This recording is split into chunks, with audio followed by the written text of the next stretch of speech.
Bienvenue à cette session, bienvenue aussi à tous ceux qui sont en ligne. Avant de commencer, comme d'habitude, un grand merci aux organisateurs, aux sponsors et à vous tous aussi d'être présents là pour cette session. Je viens ici pour vous avec une session sur Figma. Comment on passe d'un design Figma à une application Power Apps, notamment avec la fonctionnalité Power Apps Express Design. Okay. Et du coup, pour présenter cette session, un petit focus sur moi avant. Donc, je suis Loïc Simon, je suis expert Power Platform chez Sogeti, basé à Strasbourg. Et donc, je touche à beaucoup de sujets sur la Power Platform, que ce soit du delivery ou de la gouvernance. Vous pouvez retrouver ici l'ensemble de mes réseaux si vous voulez voir un peu ce que je publie. Et je suis également MVP Microsoft sur la partie Business Application. Pour entrer dans le vif du sujet, on va parler aujourd'hui de Power Apps Express Design. Donc déjà un petit focus sur qu'est-ce que c'est Power Apps Express Design. En fait, c'est une fonctionnalité qui a été annoncée à la build de cette année, en 2022, donc au mois de mai, si je me rappelle bien, qui va permettre en fait de prendre tout ce qui est un design, un sketch, pour le transformer en une application Power Apps. Que ça soit un design Figma. Donc Figma, pour ceux qui ne connaissent pas, c'est un logiciel de graphisme de designer. On va pouvoir faire des sites web, graphisme de sites web, d'applications, de flyers, de logos, de tout ce qui est vraiment orienté designer. On va pouvoir aussi utiliser tout ce qui est images, PDF, que ce soit des images formatées à l'ordinateur ou dessinées à la main. Je vous montrerai un cas justement où j'ai fait un beau graphique à la main. Vous verrez mes talents de dessinateur également. Et tout ça, on va pouvoir le transformer en automatique grâce à la Power Platform en une application Power Apps Canvas. Ça a été annoncé récemment, donc la fonctionnalité est toujours en preview actuellement, mais c'est intéressant de voir un peu comment ça fonctionne et les portes que ça peut ouvrir par la suite. Et pour faire toute cette génération, en fait, on va s'appuyer sur l'intelligence artificielle que Microsoft pousse de plus en plus dans tous ses produits, que ce soit pour la génération d'interfaces avec Power Apps ID. Pareil, dans Flow aussi, maintenant, on peut taper du langage naturel et ça génère du Flow.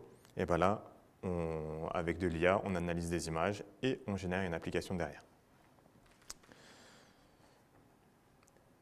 Pour générer les images, il y a deux approches avec Express Design. La première, où on va se focus sur tout ce qui est vraiment des images comme on peut l'avoir ici, comme vous le voyez. Donc c'est ici un template, c'est une image faite à l'ordinateur, qu'on pourrait faire dans tous les outils qu'on a habituellement, dans un PowerPoint, dans Visio, dans Diagram.net pour ceux qui utilisent Diagram, anciennement Diagram.io ou Draw.io. Donc c'est le premier point d'entrée, et ce point d'entrée-là, en fait, a un certain nombre de contraintes, déjà, c'est que les images doivent avoir une certaine taille. On va pouvoir générer qu'une seule page, ce qui est important, c'est que je vais en fait donner vraiment le design de mon application et ça va me générer, comme on le voit sur l'exemple là, une application similaire. Il faut savoir que sur cette approche-là, déjà, effectivement, on n'a qu'une seule page et on ne va pas pouvoir aussi gérer la couleur, le thème qu'on va voir dans l'application. C'est vraiment juste, je prends mon image, je génère les contrôles. On voit d'ailleurs sur la capture, si vous faites attention, sur la partie, du coup, si je me mets dans l'autre sens, sur la partie de gauche, les boutons, le thème est violet, alors que sur le rendu, on a le thème par défaut de Power Apps, le thème Office Blue. Donc ça, c'est quelque chose qu'on ne peut pas contrôler avec la partie Image to App de Express Design. On verra par la suite que quand on va utiliser Figma, par contre, là, on a un contrôle un peu plus fin. Un certain nombre de contrôles seulement sont pris en compte, on ne va pas pouvoir tout générer. Jusqu'à présent, par exemple, les galeries, choses comme ça ne fonctionne pas. C'est vraiment focus sur la génération de formulaires, dans un premier temps. Dans cette approche-là aussi, qui est super intéressant, c'est qu'on va pouvoir, dans l'expérience de génération, dans l'expérience de conversion de mon diagramme en une app, je vais pouvoir avoir la possibilité de définir aussi ma source de données que je vais utiliser derrière mon formulaire. Donc automatiquement, dans mon processus, je vais dire, tiens, tu as reconnu que tel champ, c'était un label ou un text input, et ce text input, je vais le lier directement à un champ d'une table que je vais créer aussi pour ce formulaire-là. Donc on va vraiment, pendant tout le processus de conversion, on a toute l'expérience, la génération des composants, mais aussi la source de données derrière. Pareil, on le verra dans la démonstration juste après. Donc ça, c'est quelques exemples, c'est les exemples sur lesquels on va travailler tout à l'heure. Donc comme je vous ai dit, j'ai dessiné cette belle application à la main à gauche et refait la même chose sur Draw.io pour avoir quelque chose d'un peu plus propre. Et on verra un peu les différences, comment le système réagit. Donc c'est ce genre d'exemple qu'on va pouvoir avoir. Forcément, ça va demander une certaine qualité de l'image. Si vous mettez un formulaire avec des reflets, enfin une photo avec des reflets, ça ne marche pas très bien. Si vous mettez une photo avec un fond coloré, ce n'est pas recommandé. Donc il y a vraiment quand même une structure à faire attention lorsqu'on veut utiliser cette fonctionnalité-là. Ces deux exemples-là, normalement, fonctionnent très bien. Vous avez aussi, vous verrez dans l'expérience, vous avez certains samples que vous pouvez regarder, vous inspirer, certaines guidelines qui sont partagées aussi directement dans les interfaces pour pouvoir s'assurer que vous êtes dans les clous et que la génération se passera de la meilleure des façons. La deuxième approche, c'est celle avec Figma. Donc vraiment en décorel. Figma, c'est vraiment juste le designer, et l'autre, c'est tous les autres types d'images qu'on pourrait avoir. Ici, c'est un design Figma. Donc là, pareil, à gauche, on voit le design de Figma. Donc là, c'est développé dans l'outil Figma avec, les composants que d'habitude on utilise en Figma, en s'appuyant sur un framework fourni par Microsoft. Ça, c'est un point très important. On ne peut pas prendre n'importe quel design Figma et le faire. Il faut avoir fait son design Figma en suivant les recommandations et les composants fournis par Microsoft à travers un template qui s'appelle le Figma UI Kit. Vous trouvez le lien ici. Il est disponible à la communauté. Ça demande un peu de pratique pour le prendre en compte, mais là, pareil, on verra une petite démonstration dessus avec. L'avantage de cette approche-là, c'est que celui-ci va gérer, lui, par contre, du multiscreen. Alors que tout à l'heure, avec l'image, j'ai généré qu'un seul écran. Là, je vais pouvoir générer toute une application avec 3, 4, 5, 6 écrans. On le fera avec 4 écrans, par exemple. Voilà. Les contrôles qui sont disponibles sont un peu plus variés. Tout est listé de façon dans le template, on va le parcourir juste après. Tout est listé dans le template et vous allez voir un peu tout ce qui est compatible, tout ce qui n'est pas compatible. Et il y a certaines zones aussi qui sont prévues pour dire, là, je vais mettre un placeholder pour générer quelque chose. Il n'est pas disponible actuellement dans le framework Figma, mais je mets juste le placeholder, ne génère rien à la place et moi, je prendrai la main après, une fois que l'application est générée pour la modifier. Voilà. Et ici, quand on voit effectivement sur la capture, on voit que cette fois-ci, tout le style est préservé. La fonte, les images, la taille de la fonte, vraiment toutes les couleurs, on a quelque chose qui est complètement préservé. Mais là où on perd par contre par rapport à l'image to apps, c'est que là, on ne génère pas de données derrière. C'est vraiment juste des interfaces. Pas de génération de données, pas de génération de code, alors que sur l'autre, c'est vrai que j'ai oublié de le mentionner, mais parfois, le bouton de soumission du formulaire, il met déjà les formules derrière pour soumettre le formulaire, ce qui peut être un gain de temps aussi. Là, il n'y a pas de génération de code, c'est uniquement de l'interface. Donc voilà pour situer un petit peu ce qu'est Express Design. Ce que je vous propose maintenant, c'est de passer directement sur les démonstrations, parce que au final, on veut voir comment ça fonctionne, hein. C'est ça qui est le plus intéressant. Donc je vous propose de passer là sur le PC. On va commencer la démonstration déjà avec la partie Image to App. Donc avec les deux images que je vous ai montrées en exemple tout à l'heure, je me trouve ici sur le portail de Maker de Power Apps, et je retrouve dans la partie Home et dans la partie Create directement les deux options que je vous ai mentionnées tout à l'heure, la génération d'applications depuis une image to app, ou depuis Figma. Bien encore, on voit bien que les deux sont en preview, donc à faire attention lorsque vous utilisez sur vos applications. On commence par la première en image. Et là, les guidelines que je vous disais tout à l'heure, donc un formulaire bien clair, avec un certain nombre de contrôles, mais pas trop compliqué également. Donc on a tout un guide qui est là. On retrouve un peu l'expérience de iBuilder pour ceux qui ont déjà fait un peu iBuilder. C'est un peu la même logique. Et d'ailleurs, les écrans y ressemblent aussi énormément. Donc j'arrive ici. Première étape, je donne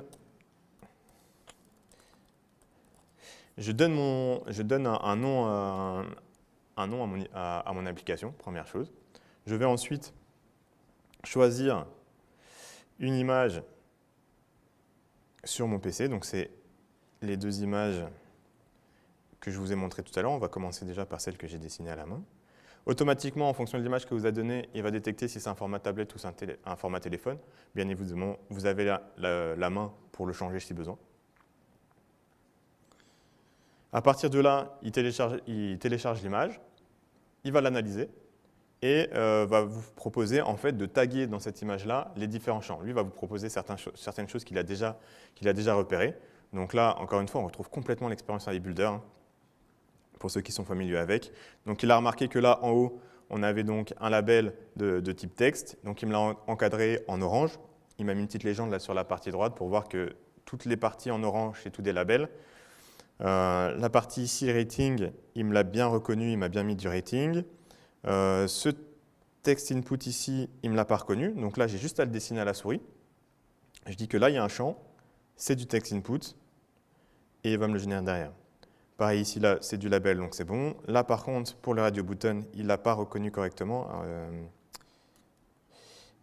Je vais du coup d'abord supprimer les deux ici, dire bah non, là tu t'es trompé, c'est pas des labels, et je vais prendre l'ensemble et je vais lui dire c'est des radio buttons.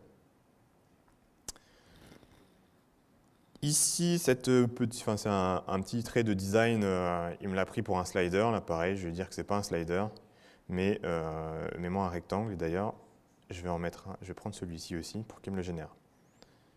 Rectangle. Donc rectangle, c'est jamais que les shapes qu'il y a dans l'éditeur. Et le dernier, le bouton, il a bien reconnu. Donc là, en fait, j'ai tagué mon image, ce qui me permet de m'assurer qu'il a bien compris comment je veux transformer, comment je veux générer mon application. Je vais passer à l'étape d'après. Et donc là, on va arriver sur la partie data. Sur la partie data, soit je peux simplement ignorer cette partie, je dis bah, moi je prendrai le contrôle, j'ai déjà ma table, je veux déjà le lier à quelque chose qui est existant, ou je veux simplement le faire de mon côté comme j'ai l'habitude, ou alors directement ici, je vais pouvoir créer une nouvelle table Dataverse. Donc on retrouve le même écran que tout à l'heure.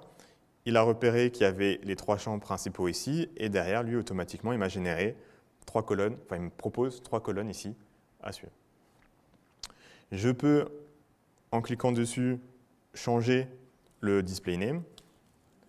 Si par exemple, je vais un peu les raccourcir, je vais dire que là, c'est juste le rating, c'est number, ça me va très bien. Ici, c'est des propositions d'idées. Je vais mettre suggestion. Voilà, c'est du texte, ça me va très bien aussi. On voit tous les types qui sont disponibles actuellement. Ce n'est pas tous les types de Dataverse, mais c'est déjà ça. Et là, pour la recommendation, je vais mettre du texte. Je vais mettre yes, no directement. Donc on a la possibilité de customiser un peu. Si jamais je veux rajouter d'autres champs, on n'a pas la main actuellement pour simplement dire, bah voilà, là, on a un petit récap ici, dire bah, je veux rajouter une colonne. Ça ne marche pas comme ça. Une des astuces à faire, c'est simplement dire, bah, moi je veux rajouter un champ là, hop, que je vais appeler, je sais pas, name. Et comme ça, je peux avoir un champ supplémentaire pour générer ma table si moi je sais que derrière, je vais rajouter des données supplémentaires. Je peux aussi changer le nom de la table, évidemment, avant que tout ça soit généré. Donc j'ai tous les paramètres qui sont là. Et donc si je veux que ma clé primaire soit le name, bah, je change comme ceci. Donc là, on a le récap. Donc il me dit, voilà, est-ce que tu as bien tout tagué? Tu es sûr de toi? Allez, c'est sûr, on y va, OK. OK. Et donc à partir de là, c'est les seules choses que j'ai à faire en fait, pour générer mon application. Maintenant, le système va prendre tout ce que j'ai configuré. Il va passer dessus sa moulinette interne, son modèle IA, et va me générer l'application et m'ouvrir l'éditeur directement. Ça prend quelques secondes. J'espère que ça ne sera pas trop long du coup, parce que j'en ai d'autres à faire derrière. Mais on voit que l'expérience ici, l'expérience de création est quand même assez simple, assez simplifiée. C'est plutôt clair, direct. La reconnaissance là, sur l'image que j'ai faite est plutôt bonne. C'est facile à corriger si besoin. Donc là, on retrouve vraiment quelque chose d'assez pratique. Pour éviter que ça prenne trop de temps, comme je suis prévoyant, je l'ai déjà fait avant. Donc on est ici c'est exactement la même image qui a été utilisée. Donc on voit en fait ce qui a été généré.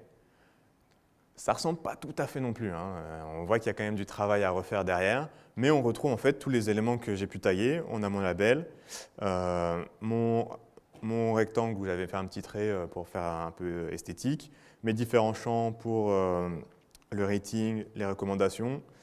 Alors ici, effectivement, les radio buttons, je ne sais pas ce qui s'est passé, mais il n'a pas trop aimé a priori. Donc, par contre, ce qui est sympa, c'est qu'on voit qu'on a un formulaire. Donc il a reconnu que l'ensemble c'est un formulaire, il m'a mis le formulaire, il m'a mis les data cards derrière. Il m'a généré, alors j'avais appelé la table feedback sur mon premier essai, il m'a généré ma table derrière, il me l'a directement liée dans mon éditeur. Et en plus, derrière mon bouton Submit Form, il m'a déjà mis la formule pour soumettre le formulaire. Donc tout ça, sans avoir rien touché, ça m'a déjà avancé un peu le travail. J'ai quand même beaucoup de choses à faire pour que ça ressemble à ce que je voulais à la base, mais ça permet de voir un peu ce qu'on peut faire avec cette partie image. Voilà, je ne vais pas m'amuser à refaire l'application Belle là, parce que ce n'est pas le but de la session. Je vais vous proposer du coup d'aller voir sur les zones. Voilà, il a fini, donc il a fait à peu près la même chose. Les radio buttons sont un peu mieux ici, sur cet exemple-là. Voilà. Donc je vous propose de faire la même chose cette fois-ci pour voir la différence, mais avec l'image qui était faite sur Draw.io, donc qui est qui est digitalisée déjà, donc un peu plus propre, voir s'il le reconnaît de la même manière. Ici, l'expérience est exactement la même, hein. Donc je vais aller un peu plus vite. Je vais chercher mon image, celle-ci, tac, pareil, il reconnaît le format, il me l'analyse.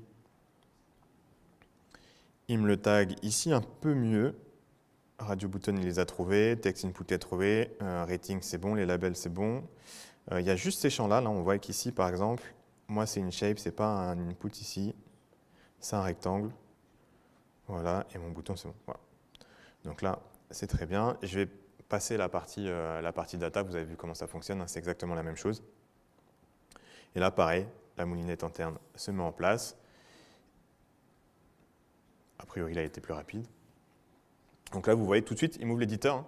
J'ai pas dit, il ne m'a pas enregistré l'application, après il me dit, bah, vas-y, l'application elle est là, ouvre-le. C'est tout de suite, dès que je mets Create, il m'ouvre l'application que j'ai créée avec le nom que je lui ai donné et avec tous les composants dedans.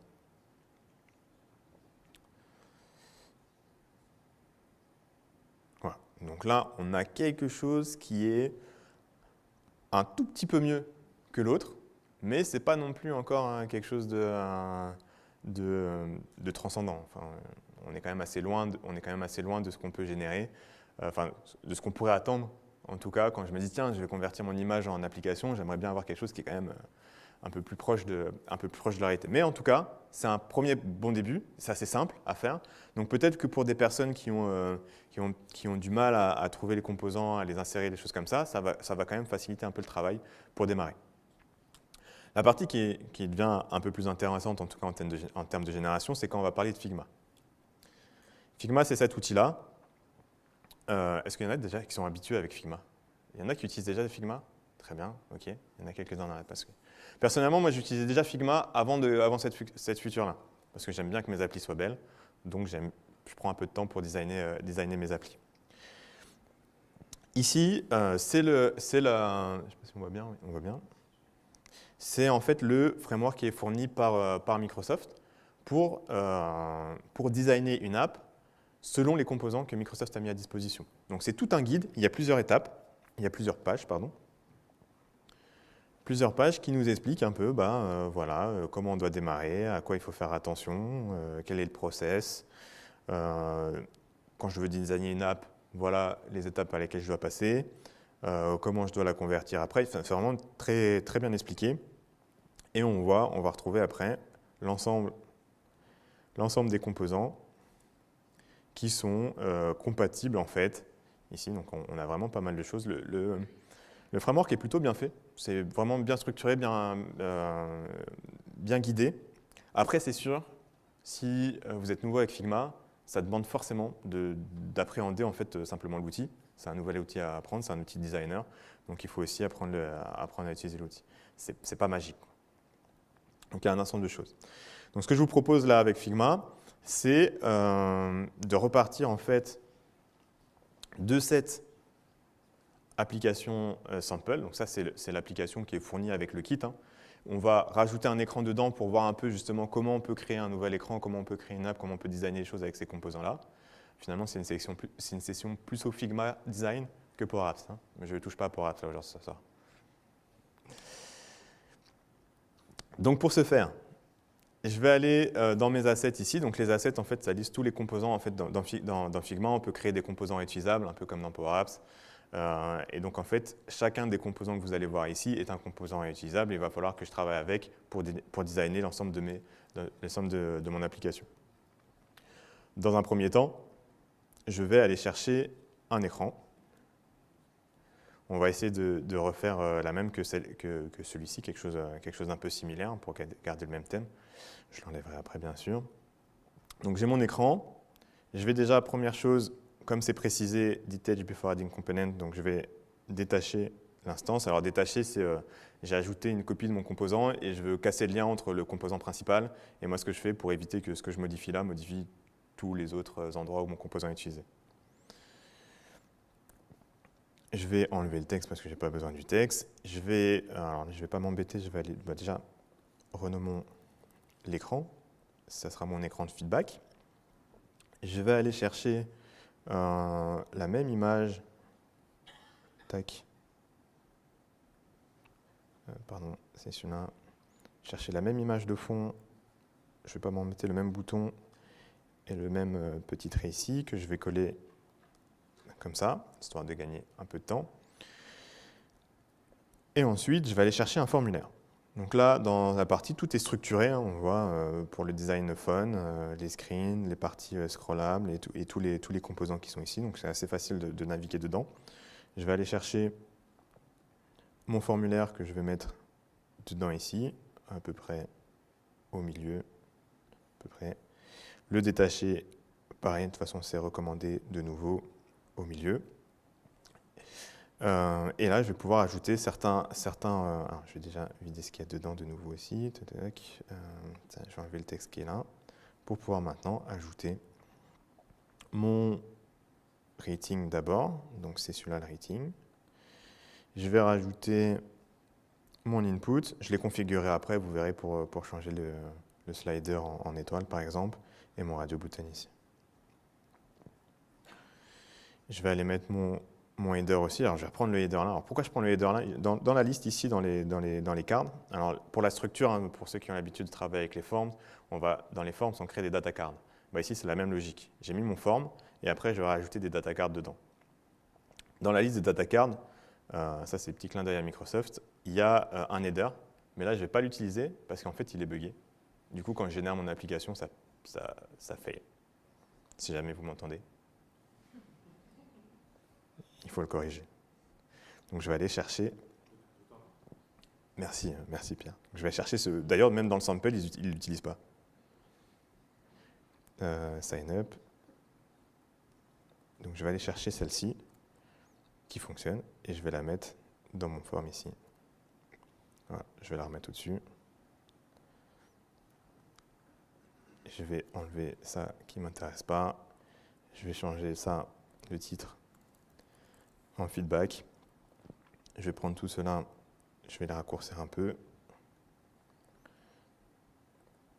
Ici, je change le nom de mon label, enfin le texte de mon label.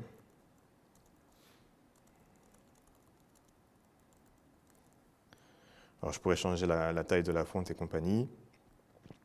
Et ce qui est bien dans ces composants-là, c'est que en fait, pour changer les étoiles et sur d'autres, hein, il y a toujours des petites options ici qui vont me permettre en fait d'affiner ce que je veux afficher. Et notamment là, c'est pas un slider, mais un rating. Et juste en changeant ça, j'ai mon interface qui s'adapte.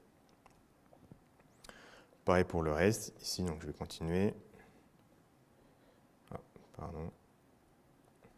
Tac.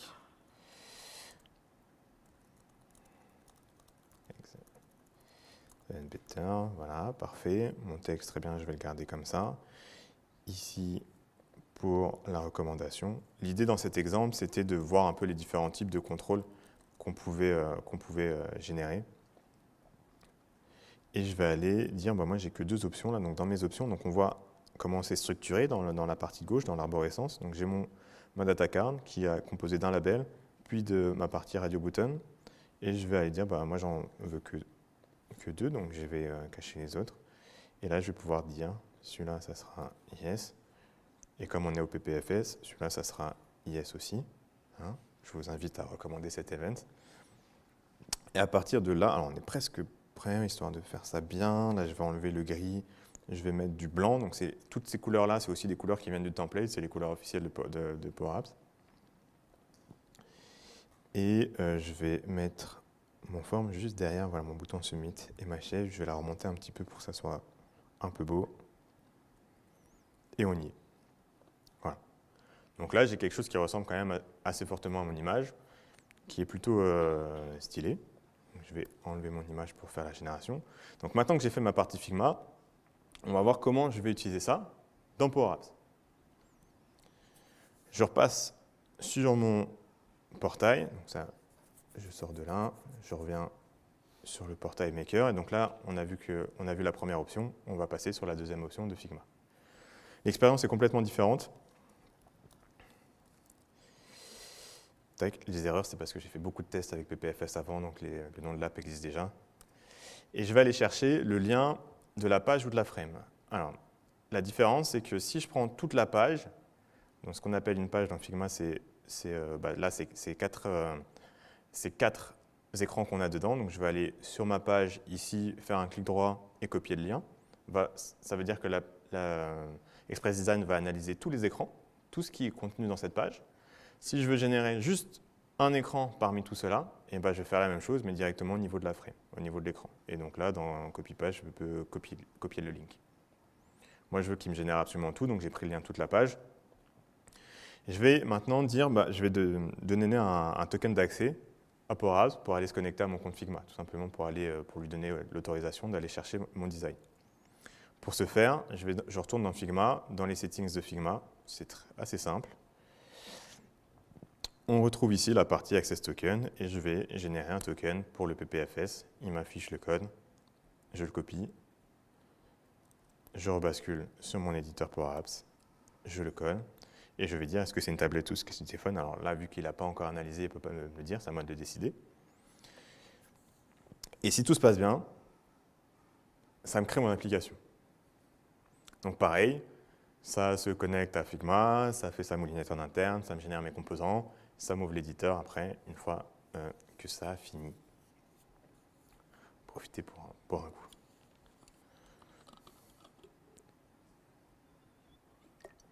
Donc vous avez remarqué ici de nouveau, pas d'expérience au niveau de la création des données, c'est vraiment juste du design. L'éditeur se lance, et là c'est le suspense, et on a quelque chose qui ressemble déjà beaucoup plus à quelque chose d'un peu de plus fini. On est assez proche quand même, les choses sont assez fines. Alors, il y a le petit schéma ici qui est un peu bizarre, mais c'est parce que du coup mon formulaire n'est pas connecté à ma source de données. Mais par contre, dans mon formulaire, j'ai bien l'ensemble de mes cartes avec mes radio buttons, mon text input, mon rating, et là juste du label. Donc en fait, à partir de là, j'ai une base qui est quand même beaucoup plus avancée que ce que j'ai pu vous montrer avant, beaucoup plus finie. Et je vais pouvoir, ici par contre, je dois faire tout le code après derrière, si je dois rajouter les navigations, les choses comme ça. On voit qu'il y a les 4 écrans qui ont été générés. Mon start est ici, mon sign up est ici. Enfin, ils sont vraiment très similaires à ce qu'on avait vu dans Figma. On est vraiment ultra proche. Mais par contre, derrière les boutons, il n'y a absolument aucun code qui a été généré. Là, sur le bouton Submit, il n'y a pas le Submit Form qu'on avait pu voir tout à l'heure. Donc, c'est vraiment que l'aspect design. Donc là, encore une fois, après, c'est à moi de prendre la main et d'aller affiner tous les paramétrages. Donc voilà sur la partie démo que je voulais vous montrer. Alors, là où je voudrais tirer un peu votre attention maintenant, c'est sur les conclusions qu'on va pouvoir tirer un peu dessus. Alors j'ai une slide pour ça, mais je trouve plus sympa de vous parler là-dessus, de vous montrer. C'est que, je ne sais pas si vous avez remarqué, est-ce que vous êtes tous OK là, avec ce qui est généré ici? Vous n'avez aucun souci avec ça?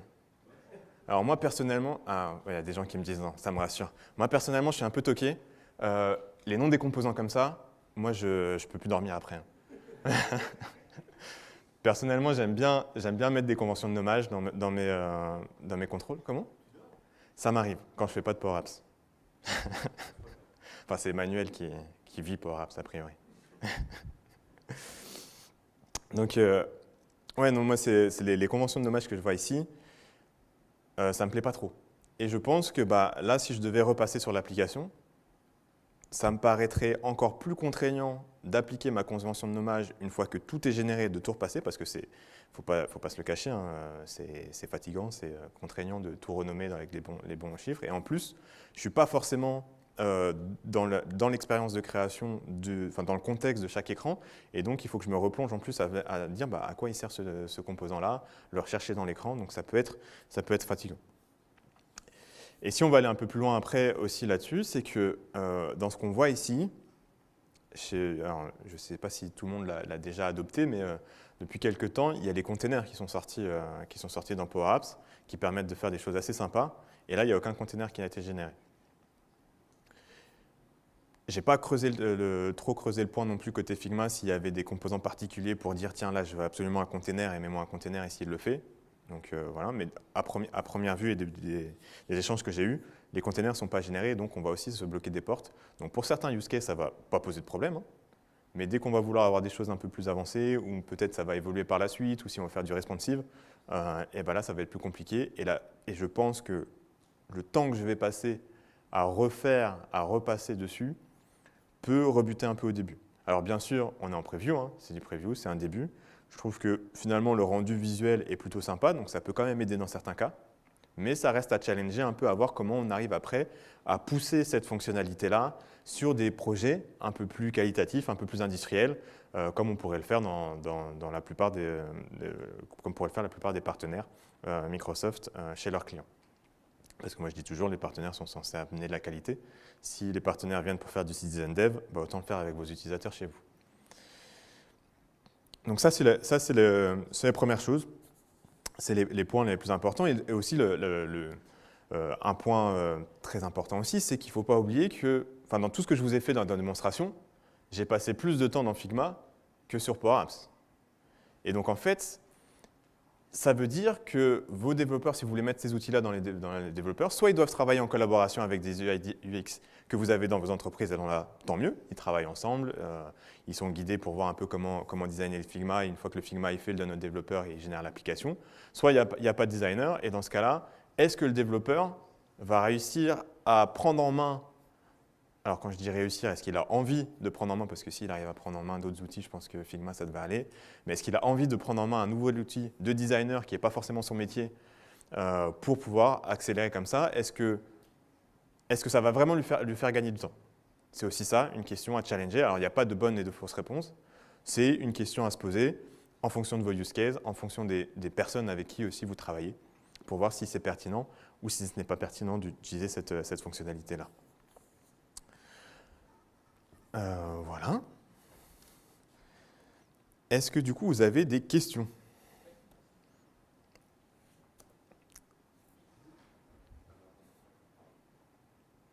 J'ai entendu un oui par un...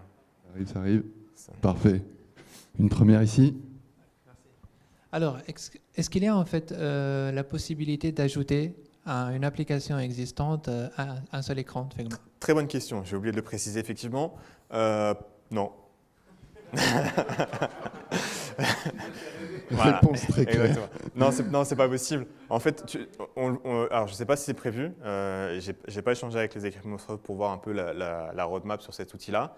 Par contre, en tout cas, actuellement, dans l'état de cette fonctionnalité-là, vous l'avez vu, c'est uniquement disponible à la génération de l'application. Donc, une fois que l'application existe, je ne peux rien rajouter là en utilisant cette fonctionnalité-là. Donc, si c'est du MH2 App, c'est vraiment un seul formulaire et après je me débrouille. Et si c'est du Figma, bah, j'aurais dû tout designer dans mon Figma avant. Et une fois généré, là je reprends la main, mais je ne peux pas rajouter, je ne peux pas dire tiens, je ne vais pas revoir mon designer et dire tiens, rajoute-moi un écran qui finalement ça tu me le modifies comme ça.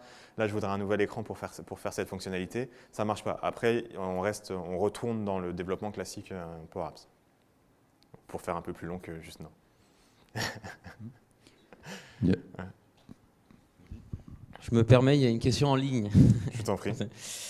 Je suis fatigué. Bon, j'ai pas trouvé la réponse sur Internet, dit Nathan. Ça commence mal. Donc probablement pas, mais est-ce que toi, Loïc, est-ce que tu sais si Figma peut être connecté à Power Apps for Teams ou est-ce que c'est prévu? J'ai pas essayé pour être honnête. J'ai pas essayé j'utilise très peu Power Apps for Teams. S'il n'est pas dans l'option de création, pardon, Dataverse for Teams, oui d'ailleurs. J'ai pas utilisé. S'il n'est pas dans l'expérience de création au début, il peut avoir des fonctionnalités. En fait, si on veut être un peu joueur, eh ben, on le génère dans un environnement standard et on importe l'app après une fois généré dans l'environnement de Dataverse for Teams avec les solutions. Et si vous voulez parler des solutions, Il y avait des sessions aujourd'hui sur les solutions, il y en a sur ma chaîne YouTube. Je fais un peu de pub au passage.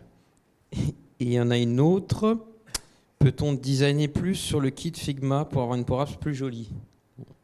Oui, en fait dans le kit Figma, alors je ne vous ai pas tout montré, hein, mais, là encore, en fait, il y a une étape de s'approprier un peu ce qui est mis à disposition par Microsoft, un peu comme quand vous designez vos Power Apps et vos PowerPoint, hein, vous avez un ensemble de composants, de formes, de couleurs qui sont là, et après, c'est à vous de voir comment vous arrivez à agencer tout ça pour faire quelque chose de joli et qui vous correspond.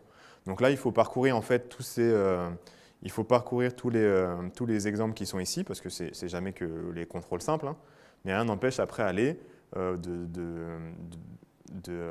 faire des choses un peu plus avancées dans vos designs. À voir jusqu'où on peut pousser la customisation, ça je ne l'ai pas essayé. Je ne sais pas si on va aller changer par exemple les couleurs dans le contrôle si ça fonctionne, mais c'est à explorer. Après, je rappelle encore une fois, cette fonctionnalité en preview, donc elle va tendre à changer, à évoluer. Et on peut travailler à plusieurs sur Figma, mais bientôt sur Power Apps aussi, non? Confère la keynote de Charles Lamana. Tu reprends d'autres questions ou tu as d'autres... Moi, je suis ouvert aux questions. J'espérais bien que vous aviez des questions. Merci pour la petite démo. Perso, je fais plein d'applications de Canva et du coup, je suis très aguerri à la construction d'UI à partir directement du studio Power Apps. Donc finalement, qu'est-ce que Figma amène de plus concrètement, toi, dans ton expérience et puis de ta vision? Dans ton cas, en l'état, je ne suis pas sûr que ça apporte grand-chose. Pour toi, parce que tu as l'habitude, tu maîtrises, tu as déjà tes repères, tu vois déjà tes visions. Si tu n'utilises pas, si tu n'as pas déjà l'habitude de designer tes apps en amont, je ne vois pas forcément l'avantage que tu peux avoir. Peut-être que si tu le faisais dans Figma, peut-être que tu pourrais réutiliser des composants, tu pourrais réutiliser des designs, des choses comme ça pour aller un peu plus vite peut-être. Mais de par ton expérience, dans ce cas, je ne suis pas sûr. Par contre, là, on va pouvoir tirer l'avantage, c'est dans des équipes où on va pouvoir travailler plus en collaboration avec des UX UI. Où là, chacun va avoir son métier et on va pouvoir travailler un peu plus ensemble et accélérer un peu la transition. Dans ce cadre-là, moi, c'est plus sur cette optique-là que je vois de l'utilisation. Et d'ailleurs, en fait, presque Figma pour les citizen dev, non?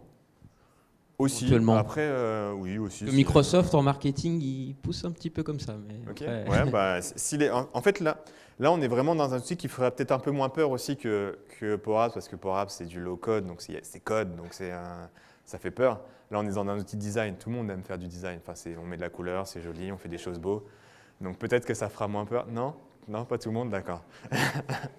Donc pour certaines personnes, en tout cas, ça peut moins rebuter d'aller sur Figma et donc potentiellement, effectivement, de travailler avec les métiers en disant prototypez-moi ce que vous voulez voir, on le fait ensemble, essayez d'utiliser plutôt ce framework-là, et puis comme ça, on accélère les étapes pour générer l'application.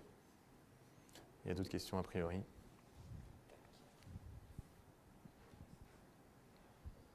Bonjour, merci pour la démo. Moi, j'utilise depuis pas mal des années Power BI et j'utilise Figma pour tous les éléments statiques derrière l'écran. Oui. Donc, du coup, je pense que ça peut être très intéressant d'utiliser Figma comme une plateforme unique où on peut pouvoir travailler entre les outils. Ça veut dire qu'il y a une cohérence entre le graphique que je peux avoir dans un rapport Power BI. Exactement. Et ce que je développe dans Power Apps, que ce soit moi ou mon équipe. Donc du coup, est-ce que c'est une bonne pratique d'utiliser Figma comme espace pour tous les templates, toutes les idées, comme un peu de charte graphique dans la Power Platform? Je ne sais pas si on peut appeler ça une bonne pratique, mais en tout cas, c'est une bonne chose de se dire, d'essayer d'uniformiser un peu le look and feel des applications qu'on va pouvoir produire. C'est des sujets qui viennent très souvent aussi lorsqu'on fait du citizen, comment s'assurer que les applications elles ont le même branding, des choses comme ça. Donc c'est des problématiques qu'on va se poser à différentes échelles, au niveau de l'équipe de développement, au niveau d'une entreprise, des choses comme ça. Et ce genre d'outils peuvent venir soutenir cette stratégie. Après, est-ce que c'est une bonne pratique d'utiliser Figma? Ça, je ne connais pas assez les autres possibilités de design pour te dire que Figma c'est la bonne et que les autres c'est moins bien.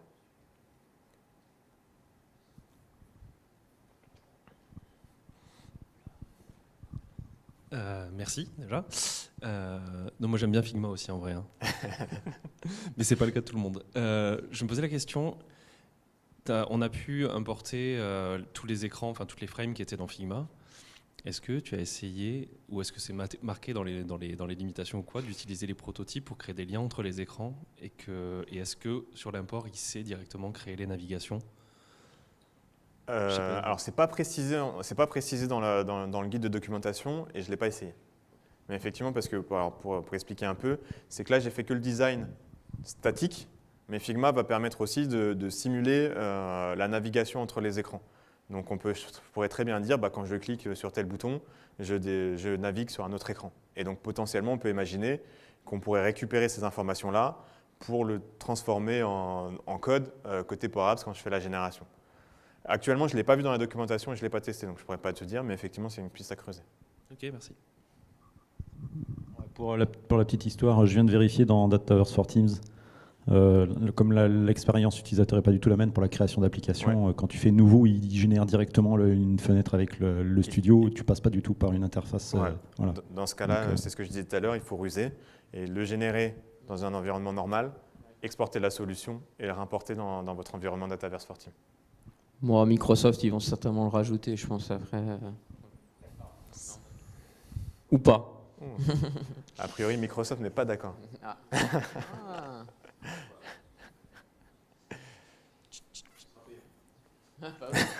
Ouais, non, c'est jamais payant avec Microsoft. Tout est gratuit. À partir du moment où tu as des licences.